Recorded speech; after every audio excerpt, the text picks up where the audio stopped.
d'État et de gouvernement, Excellences, M.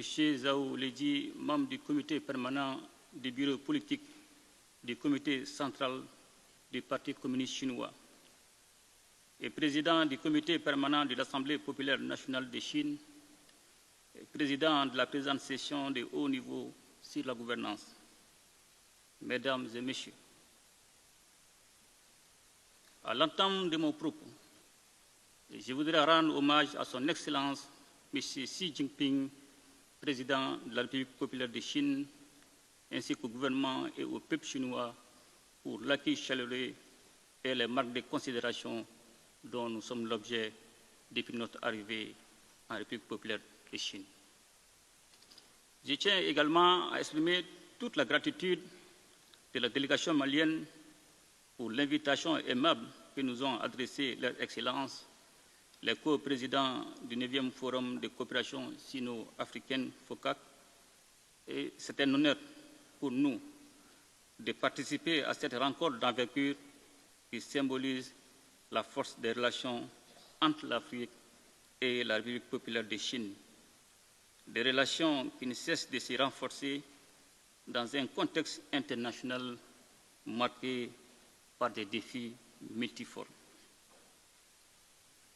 Le Mali réaffirme avec conviction son engagement à approfondir les liens de coopération avec la République populaire de Chine, et ces relations entre nos deux nations reposent sur des principes immuables de respect mutuel, d'égalité, de bénéfices réciproques.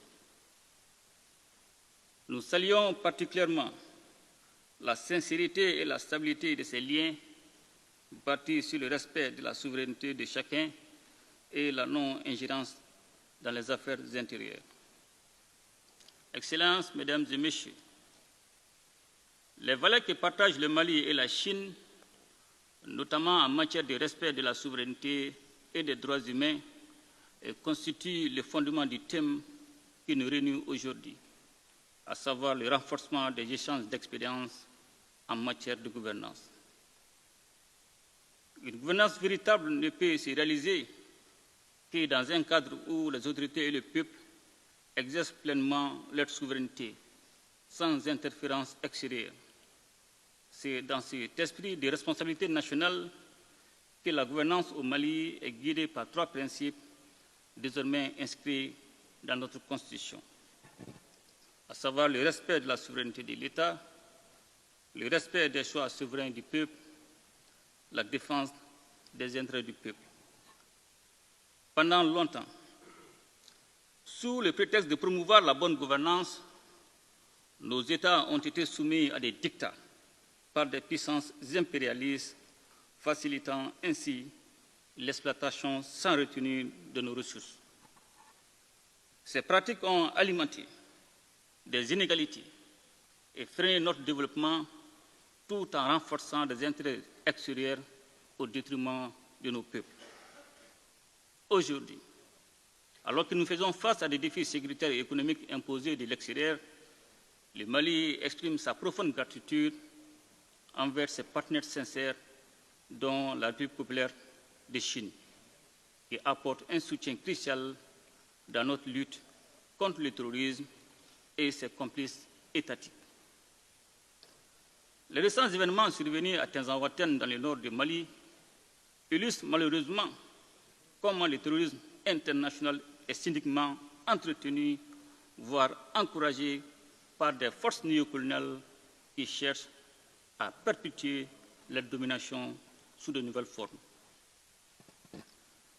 La Confédération des États du Sahel, AES, instituée le 6 juillet 2024 à Niamey, en République du Niger, constitue une réponse audacieuse et coordonnée du Burkina Faso, du Mali et du Niger face aux défis sécuritaires et aux exigences de développement qui pèsent sur notre région.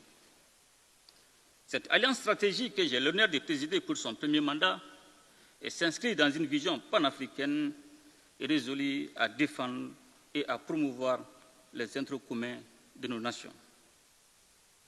Elle témoigne de notre détermination collective à construire une architecture sécuritaire à la hauteur des menaces dans l'espace et l'AES, conditions fondamentales du développement et de l'épanouissement de nos peuples. Excellences, Mesdames et Messieurs, abordant à présent le second élément du thème de notre conférence de haut niveau, je suis heureux de partager avec vous l'expérience et les bonnes pratiques observées par le Mali dans le cadre des voies de la modernisation. Et cette modernisation est la conséquence naturelle et positive des réformes lorsque celles-ci sont réalisées en tenant compte, comme c'est le cas au Mali, du respect de la souveraineté, des besoins vitaux et des intérêts des populations que nous servons. C'est ainsi que des mesures importantes ont été prises dans divers domaines de la vie publique, notamment la gouvernance politique et électorale, avec la révision de la loi électorale pour adapter les mécanismes de vote aux réalités et nécessités de l'ère. La réforme de la gouvernance vise également à améliorer la gouvernance économique, qui est passée par la relecture des textes relatifs aux industries extractives en vue d'une meilleure gestion de nos ressources naturelles pour le développement de nos pays et le bien-être. Je dirais même le bien-être de nos populations. Dans un autre domaine, afin de rapprocher notre administration publique des usagers, j'ai décidé de lancer un vaste programme de digitalisation de l'administration publique, en privilégiant la transparence dans les procédures, la diminution des coûts, mais surtout les droits des citoyens. Excellences, Mesdames et Messieurs, le Mali est fermement convaincu que dans les fondements d'une gouvernance authentique repose sur une indépendance véritable, une souveraineté totale et une pleine appropriation nationale des leviers stratégiques de la vie de la nation. Et c'est avec cette vision que les réformes courageuses et profondes ont été entreprises, répondant ainsi aux aspirations légitimes exprimées par le peuple lors des assises nationales de la refondation et du dialogue intermalien. L'adoption de notre nouvelle constitution lors du référendum historique du 18 juin 2023, largement soutenu par la population, symbolise l'engagement du Mali à bâtir un État moderne, résilient et à l'écoute de son peuple. Ces réformes décisives qui marquent notre volonté profonde de refonder l'État ont été réalisées grâce à la mobilisation collective des Maliennes et des Maliens aux côtés des autorités de la transition.